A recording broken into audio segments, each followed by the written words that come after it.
Selamat pagi Bapak Ibu dan saudara-saudaraku, apa kabar pada pagi ini? Harapan dan doa saya bahwa kita semua sudah bangun dengan sehat, penuh sukacita dan damai sejahtera, menjalani hari ini dalam kepastian percaya bahwa Tuhan pasti menyertai kita sekalian.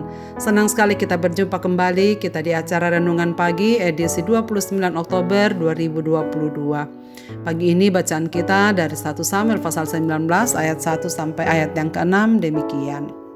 Saul mengatakan kepada Yonatan anaknya dan kepada semua pegawainya bahwa Daud harus dibunuh. Tetapi Yonatan anak Saul sangat suka kepada Daud, sehingga Yonatan memberitahukan kepada Daud, "Ayahku Saul berikhtiar untuk membunuh engkau.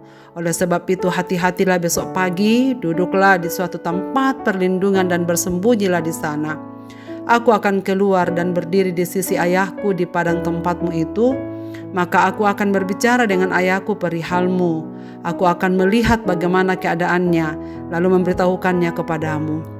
Lalu Yonatan mengatakan yang baik tentang Daud kepada Saul ayahnya, katanya, "Janganlah raja berbuat dosa terhadap Daud hambanya, sebab ia tidak berbuat dosa terhadapmu. Bukankah apa yang diperbuatnya sangat baik bagimu? Ia telah mempertaruhkan nyawanya dan telah mengalahkan orang Filistin itu, dan Tuhan telah memberikan kemenangan yang besar kepada seluruh Israel. Engkau sudah melihatnya dan bersukacita karenanya. Mengapakah engkau hendak berbuat dosa terhadap darah orang yang tidak bersalah dengan membunuh Daud tanpa alasan?" Saul mendengarkan perkataan Yonatan dan Saul bersumpah, "Demi Tuhan yang hidup, ia tidak akan dibunuh." Air susu dibalas dengan air tubah. Saudara-saudaraku, pemeliharaan Allah begitu nyata dalam kehidupan Daud. Ia selalu menang dan juga selalu lolos dari maut. Allah menyertainya. Daud tetap dengan tulus melakukan tugasnya.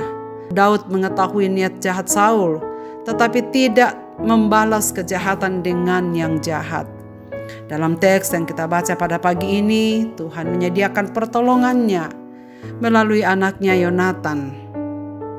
Segera setelah pernikahan Daud dengan putri Saul karena transaksi politik Saul ayahnya dan Daud, bahwa jika Daud sanggup menewaskan 100 orang Filistin, maka kepada Daud akan diberikan anaknya. Namun di luar dugaan bukan 100 orang tetapi 200 orang.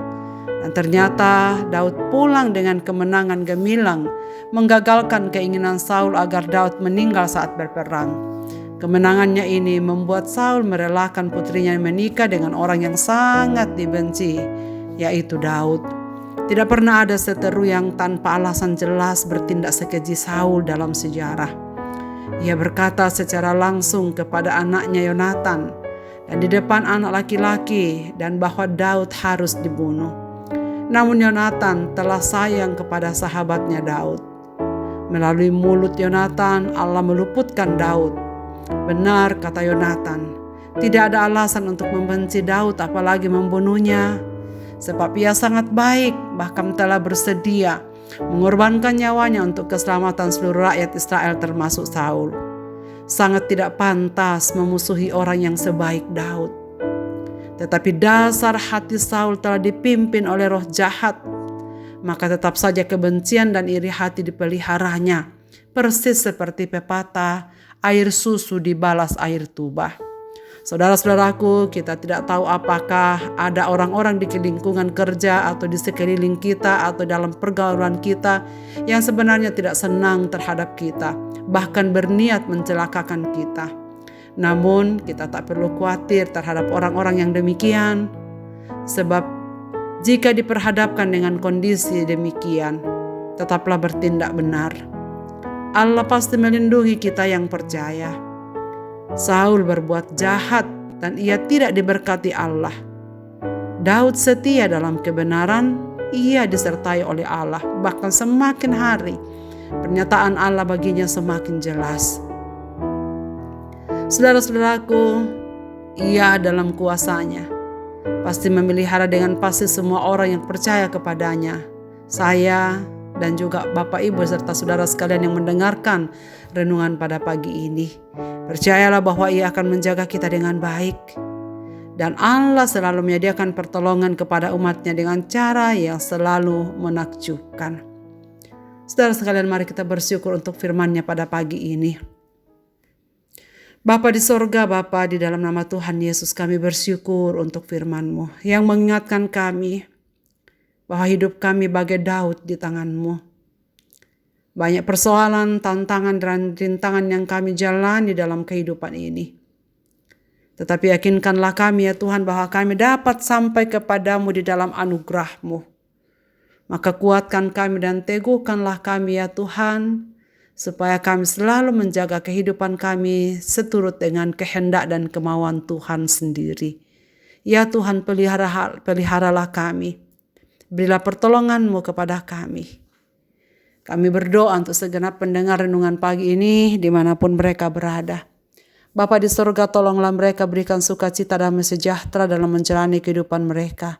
Luputkanlah mereka dari segala mara bahaya. Luputkanlah mereka dari sakit penyakit. Hiburkanlah mereka yang berduka, agar kami semua dapat menikmati kehadiran-Mu dalam hidup kami sepanjang hari ini.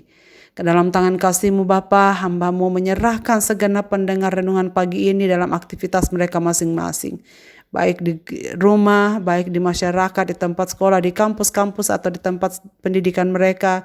Biarlah damai sejahtera-Mu yang melampaui akal ya Tuhan menyertai mereka sekalian. Dengar doa kami taruhkan hidup kami dalam tangan-Mu sepanjang hari ini. Demi Kristus Tuhan Juru Selamat kami. Amin. Selamat beraktivitas Bapak, Ibu, dan saudara-saudaraku. Tuhan Yesus memberkati kita sekalian.